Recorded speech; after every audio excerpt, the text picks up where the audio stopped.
when I was first leading up to my opening of my startup is just telling people like, you want to be on my VIP list, like be one of the first people that I call when I come to open, as opposed to me saying, hey, do you need a dentist? Can I call you when we open? You want people to feel like they're a part of something. Joining me this week is Dr. Chaz Vittitow, the local dentist. Chaz, how's it going? It's great, Michael. Yeah, happy to be on the show. No, thank you so much for coming on. We really appreciate it. Right now, let's dive into it. What's been taking up most of your mental space lately? Oh, man. I mean, I'm a practice owner. I'm 3 years after my startup practice. I've got 4 kids, so yeah, I think just life with raising a family, trying to manage my business, be a normal guy along the way that enjoys living in the Northwest just takes up a lot of my time. Yeah. Interesting. Well, I have a quick question. The name The Local Dentist, you just decided we're going to be called the local dentist practice? Or? Yeah. Well, one of my favorite quotes from Dr. Blatchford once upon a time is sometimes it's better to be different than good, And so when I was going to pick my practice name, when I was starting my practice, I was like, do I name it after myself? Do I name it something that's kind of P&W vibes and up here in Bellingham, Washington? And one of my friends was like, Chaz, knowing you, like, you should just call it The Local. And I was like, dude, I'm from Kentucky originally. I'm not even from this area, like that seems kind of ironic. But I think that when it came down to it, I was like, I kind of like that. It's kind of a brand that feels just a little bit different. It's not Evergreen Dental or Vittitow Family Dentistry or whatever. And it kind of goes along with the vibe of like our mantra is we want to be the best and serve the least, and we want people to think of us when it's like, okay, we need someone to help out this person who's in need, or we need someone to help sponsor this community event. We want people to think of us first. And they just kind of led into some cool branding because we call it, it's like, hey, here at TLD, the local dentist. And I've been able to partner with a lot of other local businesses, like in our, what we call our lounge or our lobby. We have a screen of just like all of our patients who own small businesses, and we just kind of highlight them and help promote them. And so, yeah, I'm just here to serve the community and just to be the first office people think of when they need something. Yeah, I like it though, the local dentist. I don't know, it sounds like something where, is that in the works where it can like grow to more locations, more spots where... Yeah, I mean, I think that's part of it. But when you pick a name that's not so tied to that town or that street or your name, it makes it easier to be like, well, hey, we want to have a second location, or we want to have kind of an offshoot for maybe the airway stuff that we're doing. And we could be like, yeah, the local Sleeping TNJ or something. I don't know, like kind of create some avenues for that. But I don't know if that's necessarily my long-term goal, but it could be an option. Yeah, interesting.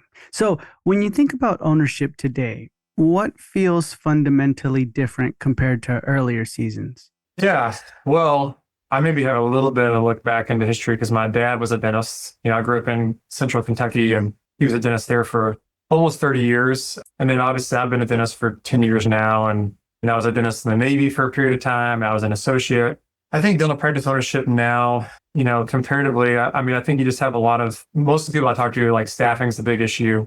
Dental insurance companies, everything else has gone up in cost, but dental insurance companies kind of staying the same or even lowering. And I think that, you come out with student debt. I mean, there's a lot of barriers in place where, as my dad, when I hear his story, he comes out of dental school with like $10,000 in debt and hangs his own shingle and signs up with some insurance networks. And before you know it, he's busy in a year and making plenty to provide for his family. So I think the industry is really no different than probably most challenges, just like kids that are going to college are coming out with degrees that they can't use and jobs that don't pay them enough to buy their own house. And I think that you just have to be different. I always say like success or money or whatever follows value. And if you can't create value and ownership, then it's not just automatic, that it's going to be so much more lucrative or easy for you. What did you start doing at the beginning to create value as opposed to like looking back now? Like, let's just talk about year 1 to now you're year 3, right? You started doing things that create value. Looking now, you're like, man, good thing I stuck with that. As opposed to like, man, good thing I didn't stick with that and I dropped it like in the first couple months. First and foremost, listen to Michael's tips. That's a good value creation. Yeah, I think when I decided to do a startup, I think that one of the really good tips that a buddy of mine that's a chiropractor gave is, I was like, hey, there's a lot of chiropractors in town. What does that mean? Because he did a startup chiropractic office. And the thing that he said to me was, Chaz, when you see a lot of chiropractic offices, it means that it's a high value service in that area. Like there's people that want to get that service done. Because that's another thing is people are like, oh, well, Bellingham, Washington's a saturated area. There's a lot of dentists there. And as opposed to me being like, oh man, like I'm not going to be able to make it, is instead I thought, well, people value this service. And if I do a scratch start, they're going to come into my office and be like, this thing is brand new. This is awesome. I want to stay here. I think the things that I did in year one was I really attacked hard on like, and just had a growth mindset on marketing and not just like, oh, I'm going to put out a bunch of Facebook ads, but a lot of the ground marketing or guerrilla marketing strategies that you talk about, like I just kind of said, well, I could be embarrassed to go door to door and do this thing, or I could actually just go for it and build a VIP list when I first open and ask for referrals and that sort of thing. And so some of that stuff we still do today, even being 3 years in and being a startup practice. I was working part-time somewhere else, and I was probably a month and a half in, and I thought, I'm not doing this anymore. Like I just got to go all in on myself. When I committed to do that, that's when the growth really took off. I mean, it's scary. And then I think for me, like I'm 3 years in now, so I didn't do this year one, but dropping insurance networks, like that is such a huge, you're just spinning your wheels the more that you're writing off and taking patients who really don't value your care and leaning more into like the membership plans, things like that. That's something that I would encourage us to do earlier on because you want to create space for growth. You don't wait till you're maxed out and burnt out and then grow. You have to create space to grow.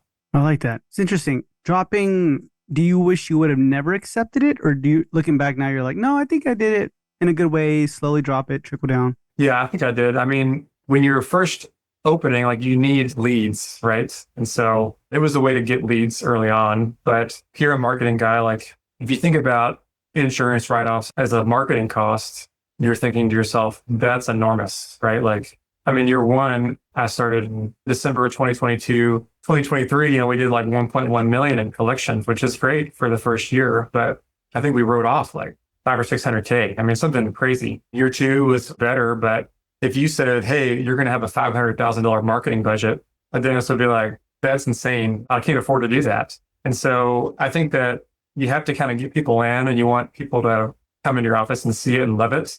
And then when you drop it, hopefully you only lose 20, 30% of them as opposed to like 50 to 70%. But I think I like the idea of kind of getting people in early and then dropping just so you can kind of build systems, build flow. If I would have never taken it from the first place, I would have had a much lower growth period. When you dropped it, what was the percentage and the expectations as far as like, oh man, everybody's going to drop me, they're going to leave? Did that really happen? And what really did happen as opposed to like, okay, not many people left? So I was in network with like, I think it was 5 or 6. So it wasn't a huge number of insurance networks. The first one I dropped was kind of a smaller one, but I did do some research beforehand and I saw that most of these plans have decent out-of-network benefits. So we tried to stay ahead of it because if you just drop it cold turkey and then they get a letter from their insurance company, like they're going to leave, right? So we took a few months, we sent out letters, we very much detailed explained why, that we wanted to give them the highest quality care. We didn't want to be restricted by a third party. It's important for us that we get paid and sometimes they take forever to pay us and they still deny, and just try to, demonize them a little bit to kind of get patients on our side of like, hey, we actually care about you. These people don't even know you. So honestly, the first few, we didn't lose that many. I was kind of shocked. Like, I think before the big one, which was Delta, we would never lose more than like 10, 12%, so I was like, okay, that's pretty good. With Delta, that's the big one, right? Because they're going to make it really hard for you. They're going to be like, well, we're not sending the doctor any more checks. Like, the patient has to pay everything up front. And so when it came time to drop that one, everyone's like, oh, you're going to lose like 50% minimum, probably up to 70. Like, they're going to send the nastiest letter, all these things. But again, we stayed really ahead of it. We took plenty of time to tell the patients in the chair, hey, this is why we're doing it. This is what we have to offer. You have a membership plan. You can still be seen here. We're still going to file everything for you.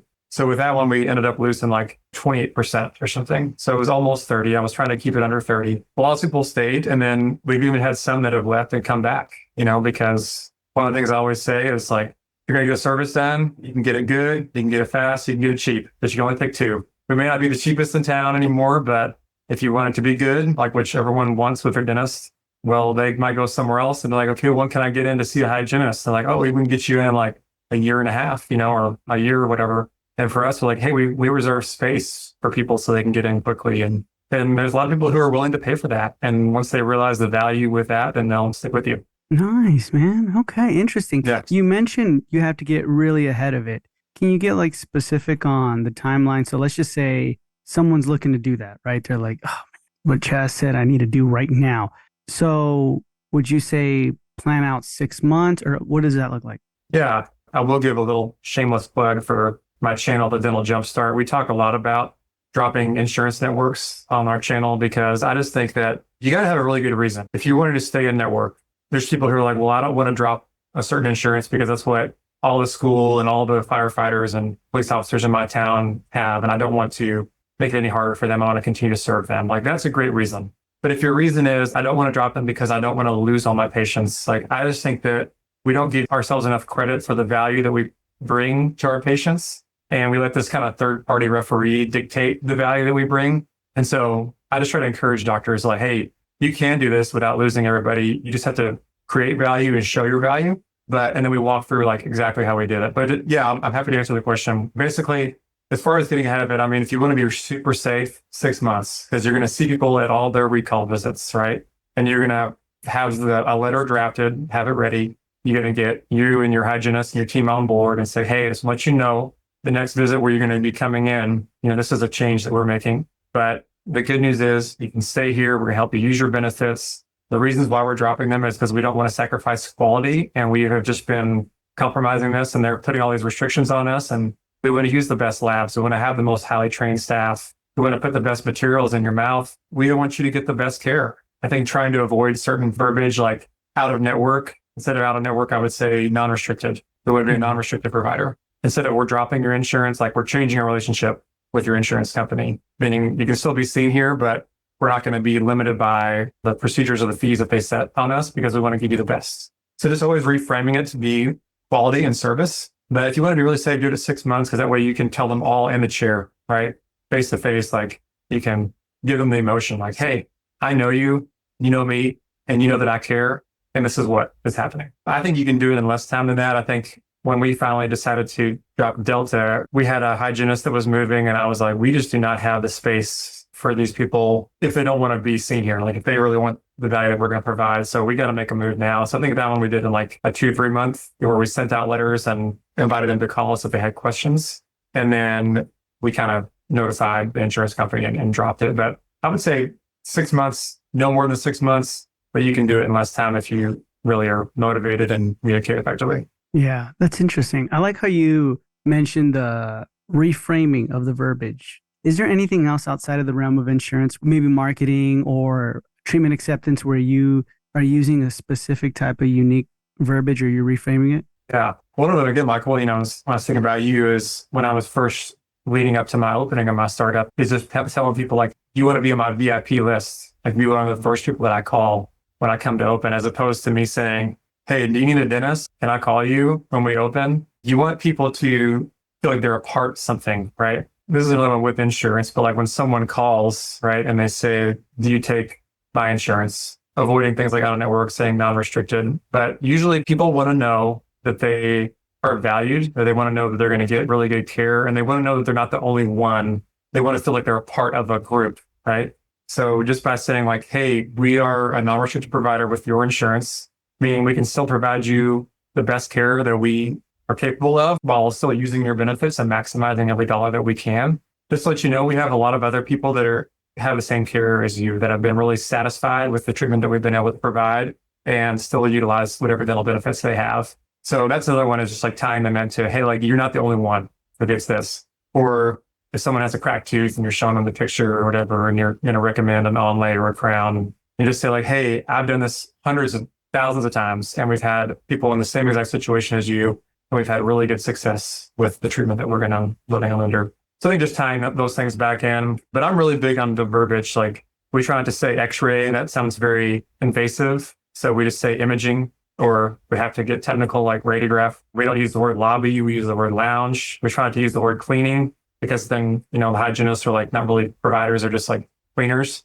We just say hygiene therapy. We have a comfort menu. So we just try to like offer them like, hey, is there anything off the comfort menu you need at any point during any of your visits? If you ever need anything off of this, like, please let us know. Yeah, there's a bunch of things like that. But the one thing I would say about dentists is we get really into like the nitty gritty of our clinical work, but we don't ever really think about our communication. And we can't really convert people to actually get the wonderful work that we can provide if we don't work and rehearse on how we're presenting our communication. So I think communication and verbiage is huge in dentistry. Interesting. Do you continue to receive training on that? Like what specific training or courses or anything like that besides when it comes to front office or anything like that that you took that you saw where you're like, I can now see the trajectory or it made a pivot moment? Well, when I first opened my office, I had coaching for Ideal Practices. Ideal Practices is like a startup coaching company that just helps doctors that are doing startups specifically. And so they help lay a lot of the foundation for that, where like when someone calls, they have this question, this is how you answer it. Let's build your SOP manual. So as people come on, you can train them. So that was really foundational. Most of the time, if you're going to go take a course, you're going to learn some clinical things, but picking up on like little nuggets of information, like for me, the Coyce Center was huge. I mean, those are some of the best dentists in the world. Dr. Coyce obviously is a legend. So he has these little terms like, we'll say to patients, like, I don't want to give you a solution to a problem you don't have, but I want to tell you what I see. And it kind of like lowers the tension a little bit because if people are like, everything feels fine. I mean, you're about to tell them, well, you have a couple of teeth that look cracked and need work done. Then it's like, hey, I don't want to give you a solution to something that you're not having a problem with, but I want to tell you what I see. And then another term that he uses is like changing the word of like, hey, let's go over the cost. Let's go over the investment. Like you have to see this as an investment in your health. So the other term that he would use is, I'd rather have you make a small investment now than a larger or huge investment later that's likely going to happen at an opportune time. It's going to be like day 2 of your vacation or whatever. So they're kind of creating that sense of urgency and just, again, relating through stories. Like you should have a story for every procedure that you recommend. So if it's a crown, that's always kind of the easiest one. Like, hey, you got a crack on this tooth. I just want to tell you a quick story. I had someone with almost the same exact thing. We recommended it. They were kind of like not sure because they weren't having a problem. And the tooth cracked on Thanksgiving morning when they went to Barbados to visit their family, or something like. And that was a legit story that I had, right? Yeah. And turns out they didn't not just a crown, but they needed a crown and a root canal, or the tooth wasn't savable, right? And it went from a $1,000 procedure to a $6,000 procedure after the implant and extraction and everything else. So I think just having stories for whatever you recommend of like, hey, this is why I recommend it. I don't feel bad about it because I've seen how this plays out when we do nothing. I like that a lot. So right now in your practice, what's the procedure that you would say, like, maybe not your favorite, or it could be your favorite, but what's the one that you feel you do the most or you want to do the most? Yeah. Well, I would say 2 things.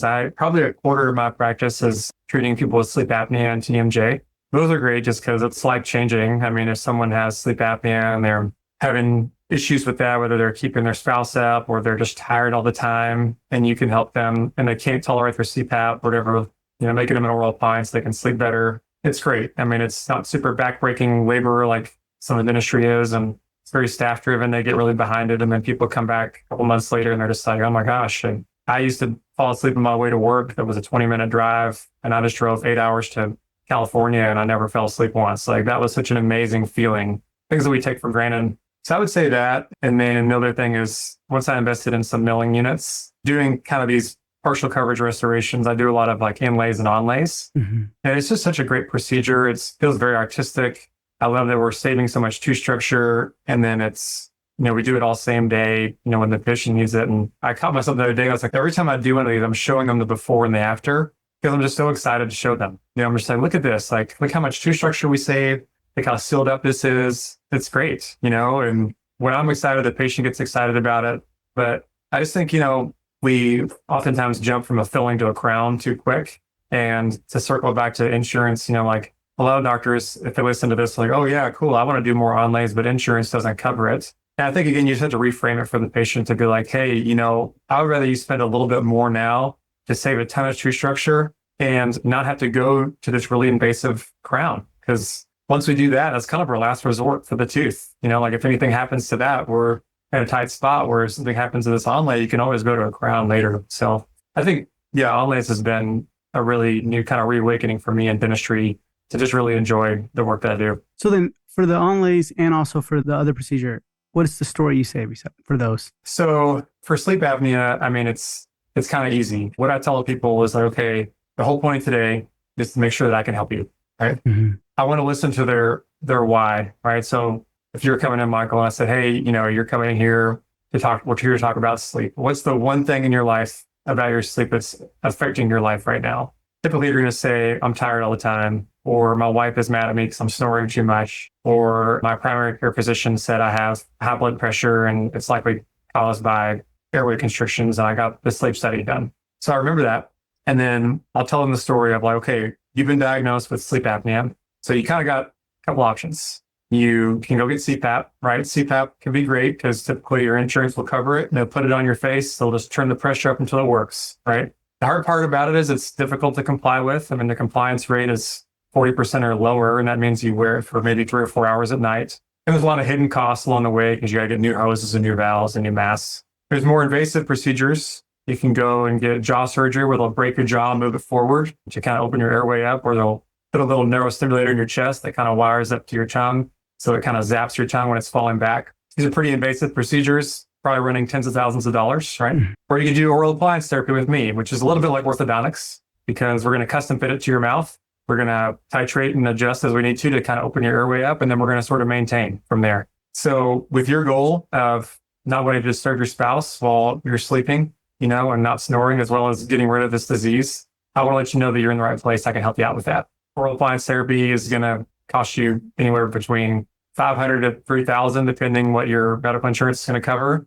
And so it's kind of set them up where it's like, I got this option that insurance covers and is less expensive, but it's hard to deal with. I've got this really invasive and really expensive option. Then I say it's kind of like orthodontics. So they're probably thinking, okay, we're looking at maybe $4,000 to $6,000. And then when we say, okay, it's going to be $1,000 or whatever after insurance, then they're like, okay, then you can help me. That feels great. So that's kind of hopefully I wasn't too long-winded, but that's kind of the spiel that I give with the airway stuff. For onlays, you want me to go ahead and jump into that one too? Yeah. Okay.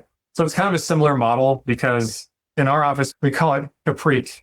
That's an acronym. Okay. So you want to confirm first what they even said they are coming here for. Usually it's, I want to be healthy, right? Or I want to stay ahead of things, or I just want to get established, right? So you confirm that, you affirm that they've made the right choice, right? I just want you to know, after seeing you, after meeting you, you made the right choice. I think you're in the right place. I'm looking forward to having you as a patient. So then you tell them what you see, right? Okay, well, here, you got this cracked tooth, that you got an amalgam filling with a crack on it. Now, the third step is you price stack, okay? So you say, hey, I could do a filling on this. It's going to be kind of bigger. It's going to be probably the least investment of anything. It might be a few $100 before any insurance or discounts. But the risk you run is it could leak or crack or create a bigger issue down the road. You could go with a full coverage crown. That's what a lot of dentists will recommend. Full coverage crown is going to take a lot of tooth structure away all the way around, all the way off the top.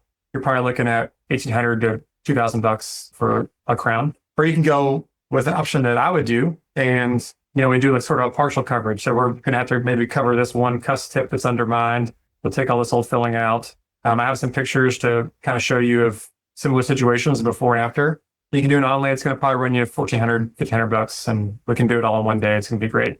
So then you sort of price stacked it. You recommended what you would like to do. You inform them of the investment, right? That's kind of the I. And then you close, right? And you say like, what would you like to do going forward? And people like to know that there's an inexpensive, there's a more expensive, and there's a middle of the road. And people like that middle of the road option typically. So that's my spiel on that. Nice, so I hope that wasn't too much. Do you normally do this, or is it like a treatment coordinator who does this? So it's a little bit of both. I kind of like to do it because, again, I want to have high case acceptance and I want to be able to answer their questions. And again, where I'm not like a heavy PPO office, I kind of want to create the value that way. So I do typically go over it, but we do train because like my hygienist will do that same kind of approach if they're going to recommend SRP or perio treatments or something, right? And if I'm in a little bit of a rush, then I'll kind of give like a abbreviated version of it and say, hey, my assistant's going to kind of go over with you the different options with fillings versus crowns, and then it's kind of middle of the road option of onlay and everything. So I'm a little bit high touch that way, but I just feel like it's my responsibility to help them get forward, to move forward. And, I'm not the cheapest in town. So I just want people to feel like, okay, he's actually taking you to the finish line, and I feel good. Yeah. They say it increases the percentage, right, of treatment acceptance when you do it, kind of a thing like you're taking. So new patient exams, how long are they normally?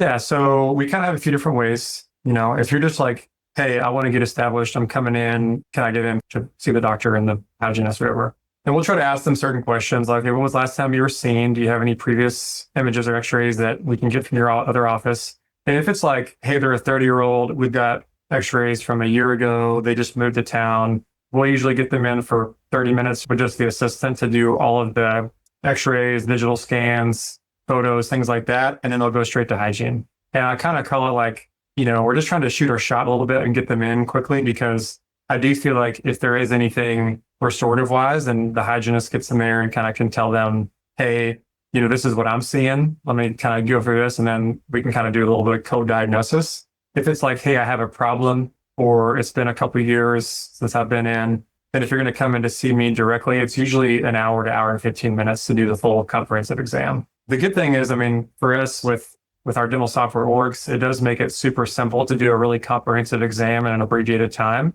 because they just kind of have like a very simple checklist model to do everything from the TMJ to teeth and gums to even the airway exam. And we can usually do it in like less than 10 minutes because our hygienists are pretty well trained and can kind of go over that with them as well. Then I don't feel so bad if it's someone who's been seen pretty recently to get them in directly through hygiene. I've kind of had to float with that. I used to be like, no, everyone's got to see me first, to, okay, well, we can kind of pre-screen and get people into hygiene. So there's a little bit less friction and less bottlenecks. Gotcha. Interesting. So you've kind of adapted that, or you've adapted your software to that process. Yeah, with Oryx, I kind of found out about them through the Kois Center originally, because I had never used them before I started my practice, which is a little bit counterintuitive. Most people say, hey, start up your practice with the software that you're used to, because you don't want to learn a new language while you're also building a practice. But for me, I knew that I wanted to do a very systemic or kind of holistic approach to our exams. And I knew that I wanted to do more airway dentistry and TMJ and stuff like that. Oryx just made it super simple. It was really easy for my staff to pick up because it's all just a checklist form. So I don't have to sit there and type a million things out. Like all the hygienists and the assistants were able to pick that up very quickly. And then the more that we're talking about it, the more they're going to talk about it with patients, with all the things that we're going to cover. Was there ever like in the startup process, I might go with Oryx or I might go with this? Like, was it just because of the Kois Center? Yeah, well, obviously the Kois Center kind of introduced it to me. And then as I was sort of pre-screening, I was really used to Dentrix, which is great. That's what we had in the Navy. That's what I had in my associateship. But after I kind of did some walkthroughs and, one-on-ones with Oryx, and they kind of showed me, hey, we have dedicated trainers. We have like a really full-time support staff. Like you can remote in and help you out with things, even how they do like their invoicing for patient billing purposes and things like that. Yeah, once I kind of walked through it with them, I was like, this is a no-brainer. I'm just gonna jump in and do this even from day one. Because I knew this is where I wanted to go, so I wanted the tools to kind of get me there. Yeah. Interesting. Nice. I like that. Anything specific where from day one to now that you're like, it helped me get off the ground, but I needed to switch this software or this agency or anything like that in order to continue to progress? I'm a big believer in the concept of like who, not how. When you're trying to think of like how to do something, and that's from a book by Dan Sullivan. He's an entrepreneur coach that, anyone who's owned a business knows that like the people are huge for that, right? And so when you start up, you don't really have a very big staff. You kind of hire people and you're looking for certain skill sets and things. But one of the things I realized very early on is like, you don't want to keep B and C players around if they're not going to kind of convert into A players. So some of the people that helped me start my practice, I'm super grateful for and in a lot of ways have really warm feelings towards. They weren't the people that were going to take me to where we really needed to go. And once that became evident, I kind of adopted the philosophy of like Jocko Willink in his book, Extreme Ownership. He says, as a leader, if you keep someone in a position that they are not thriving in, it's actually very selfish of you to just like kind of string them along when they're not really performing at their best. If you've given them the tools and given them the boundaries and the things they need, and they can't progress beyond that, it's a lot more selfless to set them free and to let them go thrive somewhere else. And so I think that early on, I probably waited too long to let people kind of move on from our practice that really weren't the right fit to help us grow long term. But at the same time, there was instances where I think I did make the right move to just be like, hey, we really need to hire this person. Like one of the things I did was I was 6 months open and I was looking for a hygienist, and I came across 2 hygienists that were both amazing. And everyone's like, oh, you don't have enough patience for 2. Just put 1 in, pick one. And I thought, these people are too great. Like, I want to hire them both.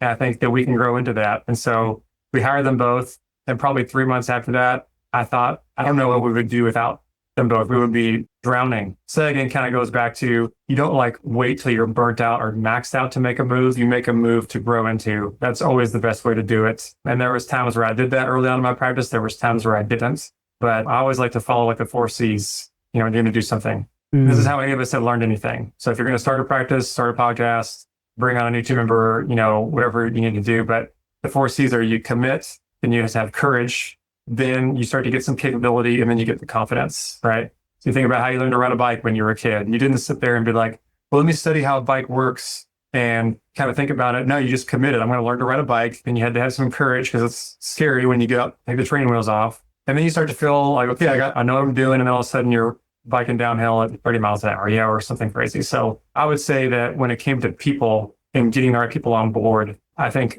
there was times where I didn't, and I see a lot of dentists, they don't bring on people before they need them. They're waiting till they're maxed out and they're scrambling, and they really don't make the best hires. You should be looking for hires in the positions that you're going to need a few months in advance. Mm. Are you still looking right now for hires? Yeah, well, I've been looking for a second dentist for a while, and I have one that I really feel confident in. It's going to be starting in May. Yeah, I mean, it's scary, right? I mean, it's a whole other provider that you have to feed. But I just feel like this person's, a local guy, really high value, just a wonderful person. And I think we're going to have to make some marketing moves and things to help him get started. But I also think that once people start to meet him and word gets around, then he's going to grow into that position really well. Yeah. I think you should always be hiring in some ways. Interesting, man. I like that a lot. How you said make a move you grow into. You've heard how like people still keep their associateship until they're like, okay, we can break even, right? I mean, were you already breaking even when you quit your associateship, or no? You were just like, I gotta commit. No. So you made a move you grew into. When do we know when we're ready? As far as like, Chaz, I got a great associateship. They understand my process, what I'm doing, and everything. They're super forgiving. I don't want to let them go because I need to pay and feed myself. Do I still let it go? That's the question, Michael. I mean, I think I like the philosophical concept of like, you have to be your future self now. You don't wait to become your future self. Whatever that person is that you want to be, you need to start acting like them now. At the same time, if you're like, dude, I got no savings, and unless I have this associateship, I'm going to like go into massive debt and go under, my family's going to starve. Like, you have to kind of plan ahead. But I would say, yeah, if you've got 6 months of savings that you could live off of, and you're like, I don't want to be at this associateship long term because I want to build my own business. Then if you're going to wait for like Dubs to come down to tell you, Michael, it's time, go ahead and do it. Then I think you just had to decide. Like, I would say my answer to that is like, if you could leave your associateship right now, would you? If you could be full-time in your office and make the same or more. And if your answer to that is like, yes, I would 100% do that because my associateship, even though it's great, I got to drive 20 minutes or just feels weird knowing this isn't really my thing that I'm building. I don't really want to be here. Then I would say just go ahead and commit if that's what your future self needs to be, because as soon as you start acting like it, I think people will be amazed once you do commit how things start to fall into place. And when you have a little bit of some desperation or some urgency, you get after it. Whereas like if you're kind of cushy, like, oh, well, my bills are covered. Like, I don't have to really think about marketing that way, or I don't really need to think about hiring this next person on. It's just going to make it slower. And so I don't know, everyone's different, but my advice would be if you didn't want to be there in a year or 2 years, then just commit. Because you know what? If your associateship understands you and everything that much, if you were 3-4 months down the road and you had to go back, they probably would take you back. And even if they didn't, someone else would. You could always pick up a job, especially for dentists. So I think that most people don't realize that. Is like, they think, oh, if I sever this relationship, it's gone forever. And you'd probably be welcome back if you really wanted to, if you really needed to. Yeah. It's a really good point. I never thought about it like that. So if you can, take us back to a season where ownership felt heavier than it should have.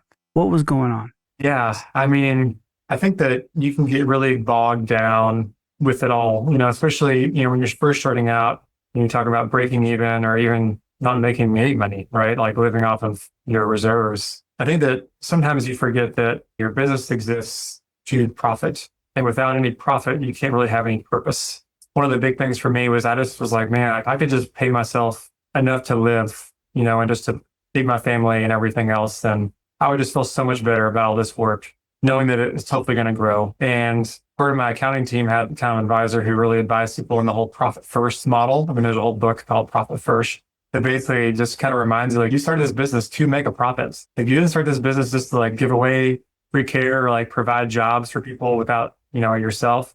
And so I think that when your profit's not where you need it to be or where you want it to be, then that can feel really heavy because you're like, what am I even doing? I would have been better off just staying an employee at a job, or at least it was consistent, right? So I think that when the path is unclear, things feel very heavy. And oftentimes as human beings, we take a lesser path of what we really want because it's more clear. I'm not saying that being an employee is bad. Obviously, I have a lot of employees. I'm super grateful to them. But being an employee is a very clear path. You understand, okay, I'm probably going to make around this much. I'm going to get, I'm going to have this, this, and this. It feels very clear, even though when push comes to shove, if the business is having troubles, like the employees are the first to go, right? Mm-hmm. As an owner, the path can seem very unclear at times. Where am I even going? Is this going to work out? Is anyone going to show up to my scratch start practice, right? Yeah, I think that's when it feels heavy, when things are unclear, the profit's not there, you can't find the key hire that you really need. There's a lot that's riding on you. But I would just encourage dentists who are practice owners. There's a lot of people who have been in your same exact shoes that have come out on the other side. And you don't ever really lose that. Like heaviness is always going to come, right? There's going to be times where the wind's at your back. There's going to be times when the wind is at your face. But everything comes to pass as long as you stay consistent and you have a mission that you're oriented towards, right? I think that we're very mission-based at our office. Like we have our mission. We have goals, but goals have a beginning and an end. And oftentimes that end can feel like a screeching halt. And then you don't really like, what am I going to keep going for when it gets hard? And so that's kind of a long answer to your question. But I think that when the path is unclear and it's not rewarding you, that's when hiring, marketing, paying your bills, all those sorts of things feels very heavy. So then when did it start becoming more clear for you? Well, I think once I started doing the profit first model, like, hey, I am going to pay myself. Like that's a non-negotiable, right? Mm-hmm. I'm going to pay myself at this number. And if I look at it every month and my account balance is going down, then I got to make a change. But I'm not going to stay away from that number. I think at the time, my family and I, we needed like $8,000 a month to live for something, just to like cover our bases. So I was like, if I can just know that that's going to come in and have like a consistent plan off of that, then I'll feel much better. So what it did was I kind of said, okay, well, if I'm not cutting that, well, if this cost is getting high, the reason for that cost needs to create more value or that cost needs to get cut. So I think once you have that consistency, then you kind of like raise or lower other things. So that felt a lot better. And then once I brought better people on, like when I brought those two hygienists on, it took so much off my plate. They were doing the hygiene that I was not wanting to do. They actually were doing restorative because in Washington State, hygienists can do fillings. So all of a sudden I was like offloading that. Mm-hmm. And all of a sudden I had space and we were seeing our revenue grow and I had space to do owner things or more doctor things. So I would say consistently paying myself and bringing on the right people and getting rid of people that were drains on our practice energy. That's when it was like, oh, okay, this is what it's supposed to feel like. This feels good. I'm excited to come to work. We got bright future ahead. We're making progress, which I think that's the key to a lot of happiness in life is just like progress towards something. Yeah. Interesting. So the team you started off with is not the team you have right now. I started off with two front desk and an assistant. Yeah, they're no longer with me. I hired another assistant pretty early on and she's still with me. The first hygienist I've hired are still with me, but there's been a few of the people along the way that, came on and, again, just weren't the right fits. And there was some I kept on too long. There was some that I just tried to say early on, like, hey, here's a severance. Here's like, I just don't think you're the right fit. I'm really sorry. I'll still be a positive reference for you, but this isn't what you're supposed to be. And it would be selfish of me to keep you here. That's the reason, I guess, the severance. Is it mainly because like the personality or they were asking for a high rate or what was the reason? Yeah, I think it really kind of comes down to mindset. I'm big on growth mindset, meaning we're like, it's okay to be uncomfortable. When you're learning something new, again, we're going to commit, we're going to have courage before we develop capability. So if like we're talking about verbiage, right? So I had a hygienist that I hired that when it comes to fluoride, right? Hey, do you want fluoride? Well, nobody wants fluoride. Like, is that going to be good for them or not? And just tell them, hey, due to you have a lot of existing crowns and fillings, I want to make sure we help keep those margins safe. I'm going to recommend it. Your dental benefits cover it. Or no, they don't cover it. It's $49, whatever it is. So if they're not willing to change their verbiage on that, I was like, hey, I don't really want to say it like this. I want to say it this way. And this is how we give an office tour. And it was just kind of like, okay. And then she wouldn't do it. Hey, remember we talked about this? Oh, okay. Then she wouldn't do it again. Otherwise, she was fine with patients, but I just think like there's a standard that we set of like, hey, we are going to talk in a certain way that's going to make us stand out. If you're not willing to listen and adapt with better information, and I have to model that too as the doctor, but then if you don't have a growth mindset in that way, then I think you're not going to make it here. Did you ever ask why? Like, why can't you just say it? Why can't the verbiage? Super simple. Or no? I don't remember if I was like, Yeah, what's your problem? you know, But in a um, nice tone, you're like, hey, what's the issue? Why? Right? Kind of a thing. yeah, Because I feel like the third time that you're like, hey, maybe try one more time, right? It almost seems like deliberate. Hey, they really don't yeah, want to do it. Like, yeah.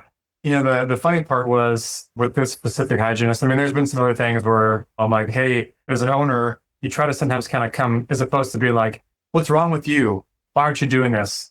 It's more so kind of like come alongside them and be like, hey, let's look at this together. So this is something I've kind of laid out to you. It feels like it's not getting done. What do you think is going on with that? And that's one way to approach it.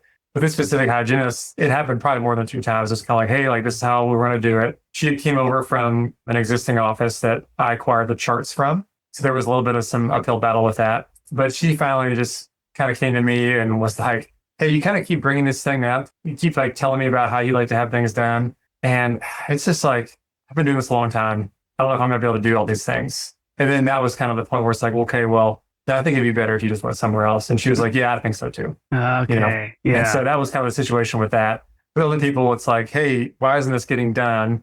And a lot of times they're just kind of like, they don't really have an answer. And I think it probably is a little bit deliberate and it's probably a little bit of neglect, just Yeah. like, oh, okay, well, I just don't have any desire to do that.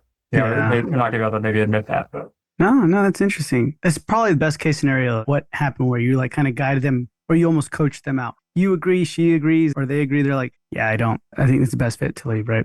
Real quick, some spitfire questions. If we can dive into your business a little bit more, who did you sure, go with for your loan? Huntington Bank.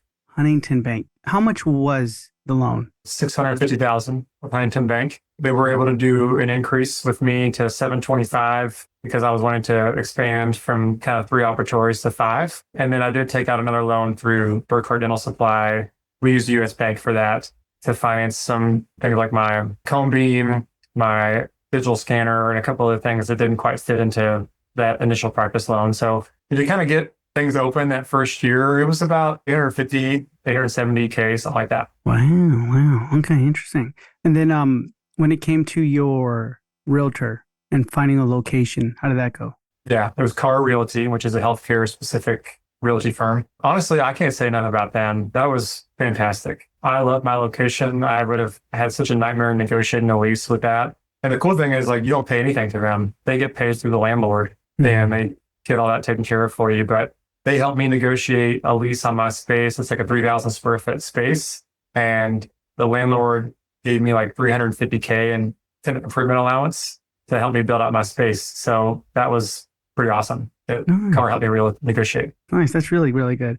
And then right now, how many employees do you currently have? I have 13. 13. Wow. Chaz, that's like from 2 to 13. Man, That's a so big jump. yeah, it is. Overhead is how much percentage? I would say it's anywhere between 65 to 70. Okay. How do you structure bonuses and benefits and things like that? Yeah. So I kind of have 2 systems. I have a system for my whole team. So we just kind of have a set number. And this is kind of where I tell them, like, I want you guys to think like owners, not like employees, meaning I want you to be sort of entrepreneurial so that if you guys go above and beyond, then everybody wins, right? So we live in an expensive, payroll state in Washington. But basically we just have a set number. So I just say, hey guys, our goal is we want to try to do around 200K a month. Anything that you guys do over that, I'll give you a percentage of. Because we want to keep our payroll around 25%, which is, so they might say that's too high. Some people say that's impossible, but that's a lever they have to pull. The other one is supplies. They want to keep supplies at 6% or lower. We'll relook at it every quarter. Anything that you guys help us reduce in our supply costs, if it's 6% or lower, then I'll give you guys 25% of that as well. Interesting. When it comes to supplies, do you sit down with like your lead assistant or anybody like that and do it together? Or is it just one specific member that does it? My office manager and the assistant that's in charge of ordering, they look at it every single month and they kind of base their budget off of our last 2 weeks. Every 2 weeks, they look at the collections and that's kind of where we run the profit first system where, okay, we got these 2 weeks of collections. This percentage is going towards profit. This percentage is going towards payroll. This percentage is going towards owner compensation. This is going towards taxes. And so it's just kind of like when we divvy everything up. And so they base it off of that. And then they look every quarter to see if we've came in under budget or not. Gotcha. Interesting. So right now, collections and production looks like, hey, above 200K a month or? Yeah, it kind of depends. I mean, we hit it a lot of months, but they always say like, hey, Chaz, you're the biggest bottleneck because when you take vacation, like we don't do as much. revenue. And I'm like, well, but again, it's all kind of tied. Every quarter I look at it, I'm like, okay, well, if you guys didn't work a ton of hours, like if our payroll percentage was 25% and we only collected 180K, then we can kind of offset it off that. But just to kind of make it super clean and easy for them, I just try to say, hey, this is our goal for the month. Okay, interesting. And then right now, currently, how many new patients are you getting a month? We average about 40 a month right now. Oh, nice. And then for marketing and advertising, what's that looking like? Or what are you doing? Yeah. So for like SEO, all digital ads, things like that, we spend about 4,000 to 5,000 a month. Gotcha. So it's SEO and digital ads, like social media and. Yeah, I don't do any mailers. We try to do a lot of internal marketing where it's like, hey, you're such an amazing patient. We love having you here. Do you have anyone that you could refer just like you? Here's our card. It would really mean a lot to us if you sent them our way. We're big on Google reviews. We have 773 5-star reviews or something. And so, we try to get reviews that way and drive more people in. But yeah, so it's kind of a few different ways that we market. Nice. Okay. And then right now, do you have a marketing agency with you guys, or is it just you who's doing the SEO and the? Yeah. So I have a marketing agency. It's just, I had like a big box company that was doing it and they were great when I was first starting. Helped me build my website, all sorts of things. But now I just have a local guy and we meet every month and he's kind of like, hey, this is working. This isn't. We should change here, pivot there. And that's honestly been great for me because has a really good pulse on like our county and he shows me the age breakdown. And I kind of tell him, hey, this is my ideal client. Can we market towards them directly? And we're getting really good feedback, from them. He's paired up with the SEO agency. And so it's all kind of their one thing. And so we really try to focus on the keywords we want to rank for and things like that. But yeah, once I went with a local guy, just a local marketing guy, we actually saw a lot higher quality of the patients we were getting. Nice, man. That's fantastic. If someone is listening and they're one step behind where you were, what's the one move they should make this week? That's a great question. If you're one step behind me, like I think the biggest thing that I see with dentists is like their communication, not just the dentist to the patient, but like, is your whole team in alignment? Are your assistants being consistent? And when you leave the room, what they're saying to patients, are your hygienists being consistent in what they're looking for and how they're talking to the patients? Because if you can come in to an exam and it's already been said one or two times, and then you're just kind of bringing it home, it's like a boulder going up a hill. And as opposed to you having to be the one that pushes it all the way up, you just kind of get to go in and like get it to the last little bit and tip it over. But this actually changed everything for me when I started implementing this, which was the advice of a mentor of mine was you should be taking an afternoon a month and a day a quarter to just train. Block a schedule, buy your team lunch, just train. And that's where you really dial in that sort of communication stuff. That's where you really keep your culture in alignment because when you can sit down and be like, you can almost quiz them. How do we communicate when we are going to recommend fluoride to somebody? Okay, let's talk about it. Are we all on the same page on that? But if you get too caught up in like, I just got to stay busy and you don't ever stop, then it's just like that analogy of the two lumberjacks that are chopping down a tree, right? The one who just like hacks away all day, and just wearing himself out. And he looks over and he keeps seeing the other lumberjack sitting to rest on a stump. And he's like, what is that guy doing? He's not even working. And the guy that was resting like chops down the tree in half the time, right? And he asked him like, what were you doing? I kept seeing, how'd you already chop it down? And you were sitting down the whole time. And he's like, no, I was sharpening my axe. I'm not going to be able to chop this down with a dull axe. So if you're one step behind me, just trust me. Take an afternoon. Your team will love it. Especially like you buy them lunch, buy the whole team lunch, have an agenda, things you want to go over, and just train. They're going to feel valued because you're taking time where you could be producing, then you're actually going to help them, right? So to give you a little snapshot, last year, our practice, we dropped our last insurance in March of last year, and we did almost 2.2 million in revenue. We only worked from 9 to 4, and it's like a 6 to 7 hour day. And I took over 10 weeks off. That doesn't happen without some intention. And that happened with us taking that time to train too. So when you actually sit down to sharpen your axe, that's how you actually move the needle, not just hacking away at the tree. Nice. I love that, man. That's really, really, really good advice. So one of the last questions we wanted to ask you is our last guest left a question for you. This is Dr. Jaspreet Gill from Countryside Smiles. And she asked, how are you not falling a slave to technology and still being the human in your office? Yeah, that's a good point. Again, it really comes back to the people in your office, right? A lot of doctors, not just dentists, but physicians, chiropractors, whatever, their whole business is built around them, right? People want to come and see them. And for me, I want people to come in to see us because they love our approach to the industry and they love my team.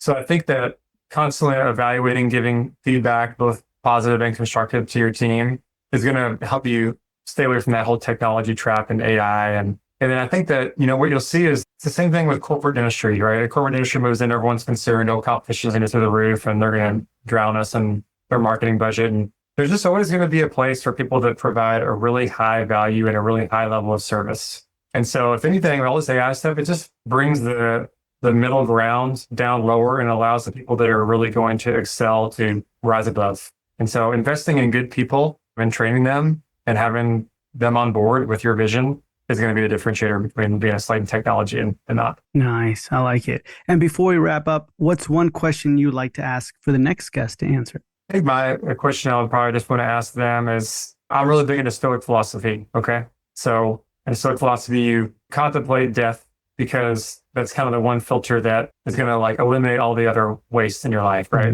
So if you knew you were going to die in 5 years, nothing else was going to change. You're going to be perfectly healthy. But you knew you were going to die in 5 years. What would you do differently if you still had to stay in your practice and work? What would you do differently if you knew that was coming? Okay. Meditative question. I like that, man. Interesting. Chaz, thank you so much for being with us. It's been a pleasure. But before we say goodbye, can you tell our listeners where they can find you? Yeah. It's okay with you, Michael. I'll send you a link tree so you can find me on most social media channels. Like I mentioned, we have the Dental Jumpstart, which is a channel built towards dentists who either want to start from scratch or even just jumpstart the career that they're in now, whether you're a military dentist like I used to be, or an associate, or you're a current practice owner that just feels stuck.